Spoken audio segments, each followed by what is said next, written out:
Hello, मेरा नाम जसप्रीत है। नेक्स्ट क्वेश्चन मेरे सामने है, how to choose passion oblique career और करियर जो भी आप बोलते हो। तो पैशन पैशन कैसे चूज़ करें आज की डेट में, जो मेरे को पता है।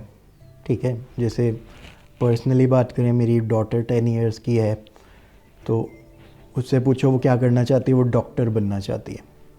ठीक है, और मैं उसको सजेस्ट करता हूँ कि आप 10 चीज़ें चूज़ करो ना अभी से ही, कि आप 10 क्या चीज़ें बनना चाहते हो, करना चाहते हो लाइफ में, एक ही क्यों। अगर वो क्लियर नहीं हुआ तो ज़रूरी थोड़ा ना कि डॉक्टर ही बन जाओ। ठीक है, बिल्कुल पता नहीं है हमें क्या बन जाओ आप, तो आप 10 चीज़ें अपनी प्लेट में 10 टारगेट हिट करने के लिए रख सकते हो। ठीक है, एक ही गोल, और वो हिट एंड मिस वाली सिचुएशन में आने की बजाय, क्योंकि लाइफ में हम बड़ी सारी एक्टिविटीज़ करते हैं, बड़ी सारी चीज़ों में एंगेज हो सकते हैं। और हमें, अगर हम पैशन या करियर चूज़ करने वाली स्टेज में किसी में ऑलरेडी एंगेज नहीं है, बल्कि अब एंगेज होना है, तो मैं 10 चीज़ों में जाऊंगा तो मेरे को पता ज़्यादा चलेगा ना कि क्या मेरे को ज़्यादा पसंद है और क्या कम पसंद है, बजाय इसके कि मैं एक ही चीज़ में घुस गया। अब मेरे को ये पता चल गया ये तो मेरे को पसंद नहीं है, और इसके अलावा क्या करना है वो मेरे को पता नहीं है। तो ये, इस सिचुएशन से तो बचना पहले ज़रूरी है, at least when you are identifying your passion और करियर।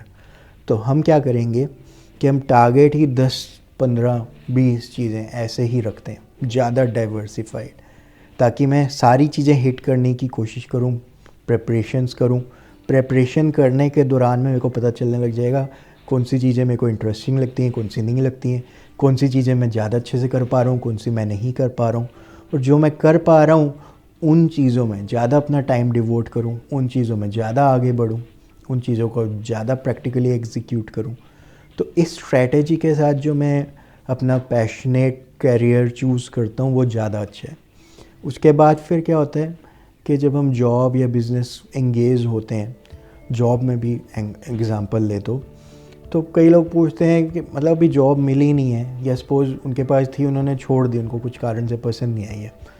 तो अब वो पूछते हैं मैं ऐसी जॉब में जाऊँ या ऐसी जॉब में जाऊँ, ऐसी कंपनी में जाऊँ, ऐसी में जाऊँ। और मैं कहता हूँ कि यार तुम्हारे पास ऑप्शन तो है ही नहीं इस टाइम पे। ऑप्शन तो तब थी जब हम ऑलरेडी, तुम एक करियर में थे, एक जॉब में थे, एक बिज़नेस में थे, और वो ठीक ठाक चल रहा था, और तुम एक्सपैंड करने की सोच रहे हो या फर्दर ग्रो करने की सोच रहे हो। जब वो भी नहीं है तो ऑप्शन ही नहीं है, फिर तो जो मिल जाए वो बहुत बढ़िया है। कुछ नहीं से जो भी है वो तो बढ़िया ही होता है। तो अगर आप वापस से एक ज़ीरो की पोजीशन में गिर रहे हो, नीचे आ रहे हो, कि जो था वो सब चला गया, चाहे वो पेंडेमिक से चला गया या पेंडेमिक ना होता तो भी चले जा सकता था, ऐसी पॉसिबिलिटीज़ हमेशा रहती हैं। उस टाइम पे आप जो भी मिल जाए उसके लिए जाने के लिए आप ओपन माइंडेड हो जाओ, क्योंकि उस ड्यूरेशन के लिए तो होना है। फिर आपको जो मिल गया उसके साथ क्लिंग करते हो थोड़े टाइम में, फिर आप कुछ टाइम क्लिंग करके फिर आप सेम रिकवर हो जाते हो उस पोजीशन में कि इसमें मज़ा नहीं आ रहा, मैं कुछ और चूज़ कर लूँ। और फिर आप कुछ एक चीज़ कर रहे हो और फिर आप फर्दर अपॉर्चुनिटीज़ देखते हो, आपको इंटरेस्टिंग लगती है तो आप चेंज कर लेते हो, इंटरेस्टिंग नहीं लगती है तो आप नहीं चेंज करते हो। तो ये मेरा ओवरऑल पर्सपेक्टिव है on the topic of how to choose passion oblique career.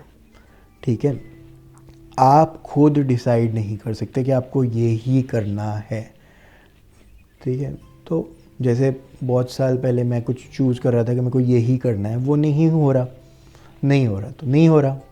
At least मैं आज की डेट में खुश हूँ, मैंने अटेम्प्ट किया था। उस टाइम पे मैं, जो भी मेरी best of knowledge, skill, communication skill, attitude जो भी था, उससे मैंने अटेम्प्ट किया और वो नहीं हुआ। मैं अपने फर्स्ट हैंड एक्सपीरियंस पे आया, ठीक है ये काम मेरे से नहीं होता और इसलिए मैं ये जॉब कर रहा हूँ, तो ये भी एक बेटर पोजीशन है। और फिर मेरे को बाय चांस मैं फोकस के साथ अपना काम ठीक से कर रहा था, अपने साथ क्लियर होते जा रहा था, फिर और अपॉर्चुनिटीज़ दिखी तो और ज़्यादा अच्छी दिखी तो मैंने ग्रैब कर ली। तो ऐसे लाइफ चलती रहेगी, अपॉर्चुनिटीज़ आ भी सकती है, नहीं भी आ सकती, लेकिन मेरा मानना है अगर आप प्रेजेंट माइंडेड हो, 5 से 10 मिनट आराम से बैठते हो, अपने स्ट्रेसफुल थॉट्स को फिगर आउट करते हो, क्रॉस क्वेश्चन करते हो क्या ये सच है, ये थॉट ना हो तो आप कौन हो। ठीक है, और इसके ऑपोजिट थॉट्स भी क्या सच हैं। तो ऐसी थॉट्स के साथ वार जब आप करते हो तो आप एक ज़्यादा फ्रीयर पोजीशन में होता है। आपका मेंटल माइंड जो है वो आपको स्टोरीज़ में एंगेज नहीं कर रहा फालतू की, ठीक है। तो आप फ्री माइंडेडली ज़्यादा अपॉर्चुनिटीज़ को एक्सप्लोर कर पा रहे होते हो या क्रिएट कर पा रहे होते हो। All the best.